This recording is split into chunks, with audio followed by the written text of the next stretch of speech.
مولات النقاب اللي كتصفي العيالات في مدينه الدار البيضاء. ملي البوليس كيحققوا مع الجيران فين وقعت الجريمه كيقولوا لهم باللي اخر مره شفناها مع الضحيه واحد المراه طلابه ودايرين النقاب وهازه في يدها واحد القفه. شكون هي هاد المراه وعلاش كدير هادشي وشنو هما الدوافع ديالها؟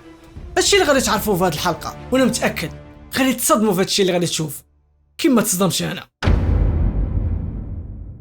غادي نرجعوا بالتاريخ شويه اللور لعام 1993 لان داكشي غادي يصدمكم وغادي يتسلسل في الاحداث من نفس التاريخ اللي ذكرنا. واحد 4 ديال العيالات غادي يتوجهوا لواحد الكوميساريه قريبه الحومه ديالهم، هما في واحد الحاله اللي ماشي طبيعيه حيت كانوا كيهضروا مع الشرطي اللي مكلف وهما كيدخلوا ويخرجوا في الهضره وبحال اللي خايفين. داك الشرطي حاول يهدئهم وقال لهم غير بشويه وحاولوا تفهموني اش واقع، راه ما يكون غير الخير. قالوا لي بلي واحد السيده جارتنا كندخلوا نعاونوها مره بحكم هي مرا كبيره هادي 4 ايام باش غبرات علينا، وملي كنمشيو ندقوا عليها فين ساكنه كنشموا خارجه واحد الريحه خانسه من دارها. استجابوا الشرطه لذاك البلاعه وقرروا يتوجهوا للمكان اللي نعتوا ليهم دوك العيالات. ملي مشاو لقاو فعلا ريحه خانسه خارجه من الدار. جابوا امر من النيابه العامه وحلوا الباب ديال الدار. ونهايا فين كانت المفاجاه، لقاو بلي ديك المراه اللي سميتها فاطمه عندها 75 عام. 75 عام مذبوحه من العنق والدار عندها مقلوبه سفاح عليها، يعني اللي دار لها ديك الحاله كان بدافع السرقه. هاد فاطمه كانت خدامه شيخه شحال هادي ما مزوجه ما عندها دراري، عايشه غير بوحدها حتى العائله ما عندهاش، وعندها غير واحد خوها ساكن في مدينه اخرى. استدعاو البوليس داك خوها باش يحققوا معاه، يقدر يكون هو على قبل الورد سمعها ولا شي بلان بحال هكا، وليني وما كيسكنش في نفس المدينه اصلا. نهار وقع داكشي كان خدام وعنده شهود على داكشي، وقال لهم واحد المعلومه اللي عارفه هو بلي اختو كانت كتخزن الفلوس اللي جا معاه من الخدمه هي ودار غير في الدار. قرروا البوليس يجيبوا العيالات مادام ماشي خوها يحقوا معاهم، كل وحده عزلوه بوحدها وبالاخر ويواجهون بالاقوال ديالهم. ولين الهضره ديالهم كانت مطابقه يعني ما عندهم حتى شي علاقه. ولين كيبقى السؤال شكون دار داكشي وعلاش غادي يدير هادشي مع مرا عندها 75 عام؟ واحد البوليسي ملي كان في المكان ديال الحادث بالصدفه غادي يسول واحد الدري صغير كيلعب في الدرب ويقول لي ديك الدري واحد المعلومه غريبه ما فاها باللي شاف طامو مع واحد المراه طلابه دايره النقاب وهزه كفه. دات واحد المذكره ديال البحث على هاد الطلابات اللي كيديروا النقاب وليني والو، وحتى البصمات ما لقاو حتى شي بصمه من غير ديال طامو وديال دوك قول عندها. بقى داك الملف ما عنده حتى شي حل شباع خبره لانه ما لقاو حتى شي خيط اللي غيوصلهم للمول فعلا. في عام 1997 واحد الشخص غادي يجي الكوميساريه في واحد الحاله يرثى لها كيلهات مالك ما مالك. قال لهم جيت كنبلغ على واحد الروينه واقعه عندنا في الحومه. شنو هي الواقعه؟ واحد السيده مذبوحه من العنق حتى العنق. يا ربي السلام. ركبوا البوليس ومشاو للبلاصه فين واقع داكشي. وصلوا المكان ديال الحادث كيبان لهم واحد المنظر ما يمكنش تخيلوا. مرا فيها 60 عام خارقه في البحر بتاع بنتها معنقه وكتبكي وهي في واحد الحاله اللي كتقطع في القلب. البوليس بعدوا على الضحيه على ما وخوتوا على السياره ديال نقل الاموات وجاو التشخيص القضائي. كانوا كيحاولوا يلقاو شي بصمه ولا شي دليل اللي يفيدهم في هذه القضيه وليني والو.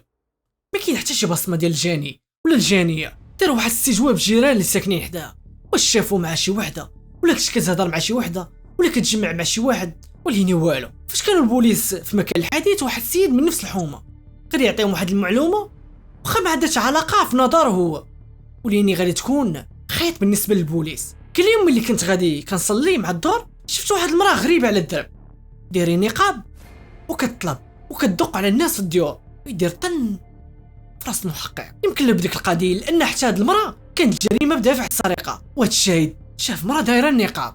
اذا هذا اللي دار دروينه الناس اللي دارها هذه 5 ديال السنين. ويني علاش تسنى هاد الوقت كامل حتى جرات الفعله؟ شكون هي تخيلتي اللي كدير هادشي؟ الشرطه كان املهم الوحيد باش يعرفوا مول الفعله هو بالبصمات. وليني تخيلتي عفريته في نفس العام بلا اخر ونفس القضيه ونفس الفاعل مراه ثاني مولات النقاب وصفاتها الوحده عندها 65 عام. هنا عرفوا البوليس بلي هادشي اللي كيوقع ماشي عادي. اسمع وتخيلتي مريضه ومريضه ديال بصح كيفاش كتستهدف كتمشي تعقر غير على دوك المراوات اللي قلال الصحه ولا ما تلقاتش تخيلتي ما غتشبعش من هادشي اللي كدير. هاد المراه لقاوها مغيزه لها عايشه غير هي وولدها. فاش كانوا كيسولوا في ولدها ربما يكون شاك في شي واحد سواء من قريب ولا من بعيد، لان هادشي اللي كيوقع غير من نفس لونتوراج. كاين اللي مودي انا كنوض في الصباح وكنمشي لخدمتي وكنرجع حتى العشيه، والنهار اللي وقع فيه هادشي خرج بكري قبل الوقت بنص ساعه. بانت لي واحد المراه دايره النقاب وجالسه في راس الدرب. قالوا لي واش الوالده عندك خازنه شي فلوس ولا شي حاجه اخرى؟ قال لهم بلي امي كتخزن الفلوس والذهب ديالها غير في الدار، وهاد المراه اللي ماتت لقاو دارها حتى هي مرونه ومخربه كل. وهذا اللي كيدير هاد الفعله حتى كيتاكد من الهدف ديالو، كيكون ميسر ماديا وكيكون غير بوحدو. خبر انتشر في المدينه الدار البيضاء والاشاعات كثروا وكله ولاش كيقول البوليس كثر عليهم الطق، ولاو خاصهم يطويو الملف اسرع وقت. داكشي علاش قرروا يوسعوا من البحث ديالهم وما يبقاوش محصورين غير بين الجيران والعائلات ديال الضحايا.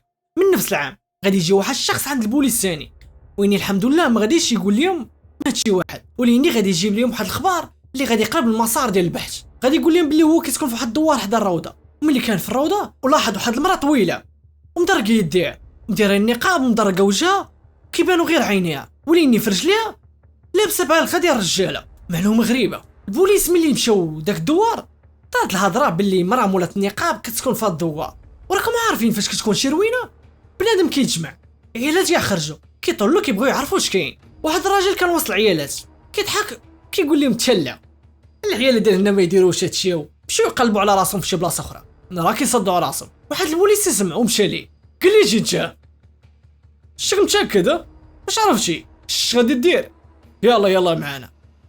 هما يديو اجراءات روتينيه سين وجيم يشان نمرة لاكارت يطلعوا يطلقوا بحالاتهم. وليني نروح عزيز عند الله خونا بدا كيدخل ويخرج في الهضره في راس الدخول.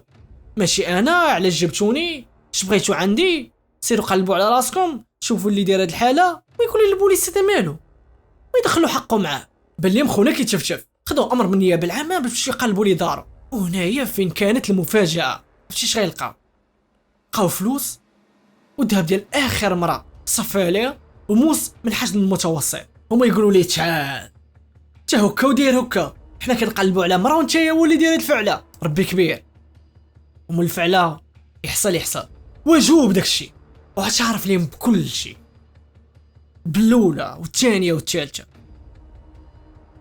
كيتلدد في داكشي اللي كيدير في الاخر كيسرقهم باش يعيش. قال لك حكموا عليه بتهمه ديال قتل العمد مع سبق الاصرار والترصد وتدليل السلطات وضربوه بالمؤبد.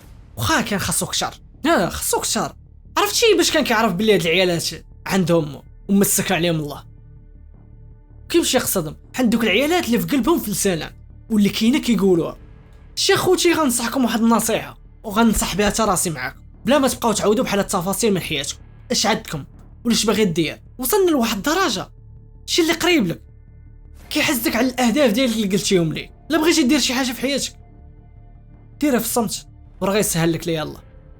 والعين راه حق. الله يدير شي تاول ديال الخير والله يسهل عليكم ويسهل على اي واحد كيتمنى شي حاجه واللي في قلبه الدغل الله ياخذ فيه الحق. الله يسهل لكم الخوت. تلاقاو في حلقه اخرى ان شاء الله.